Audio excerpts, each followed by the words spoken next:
السلام علیکم۔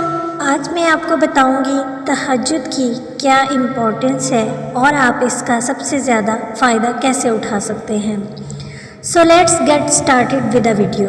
سب سے پہلے آپ کو یہ پتہ ہونا چاہیے کہ تہجد کا وقت ہوتا کون سا ہے۔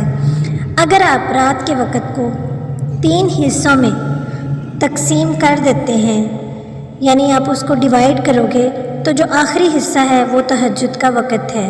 فار ایگزامپل، اگر آپ کی مغرب 7 بجے ہو رہی ہے اور آپ کی فجر 5 بجے ہو رہی ہے تو 7 سے 5 تک 10 گھنٹے ہیں۔ اب ان 10 گھنٹوں کو 3 پارٹ میں ڈیوائڈ کر دیں اور اگر فجر سے 3 گھنٹے کا اندازہ لگائیں تو رات کے 2 بجے سے آپ کا تہجد ٹائم شروع ہوتا ہے اور وہ رہے گا فجر شروع ہونے تک۔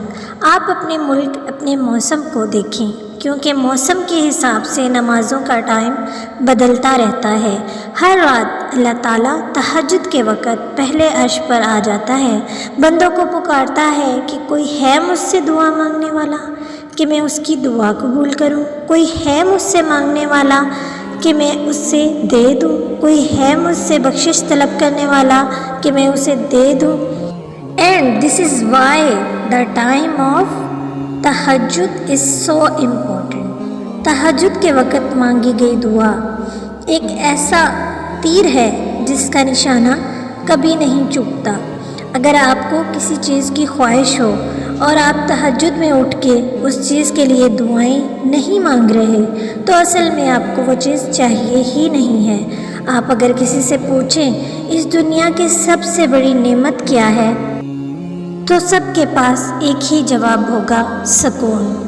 آپ سکون حاصل کرنے کے لیے بہت سی جگہ جاتے ہیں، بہت سی چیزیں پرچیز کرتے ہیں، بہت سی شاپنگ کرتے ہیں، بٹ قرآن پاک میں اللہ تعالیٰ فرماتے ہیں دلوں کا سکون اللہ کے ذکر میں ہے۔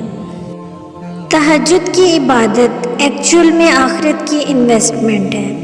جب آپ قبر میں ہوں گے یا قیامت کے دن آپ پریشان حال ہوں گے تو یہی عبادت اس وقت آپ کے کام آئے گی۔ دنیا کی کوئی انویسٹمنٹ، کوئی بنگلے، کوئی گاڑیاں، بہت سے فلیٹ کچھ کام نہ آئے گا سوائے ان چیزوں کے جو آپ نے اللہ کی راہ میں دی ہوں گی۔ تہجد کی عبادت سے آپ کے گناہ معاف ہو جائیں، آپ کی دعائیں قبول ہو جائیں، اس سے بڑھ کر بھی انسان کو کچھ چاہیے۔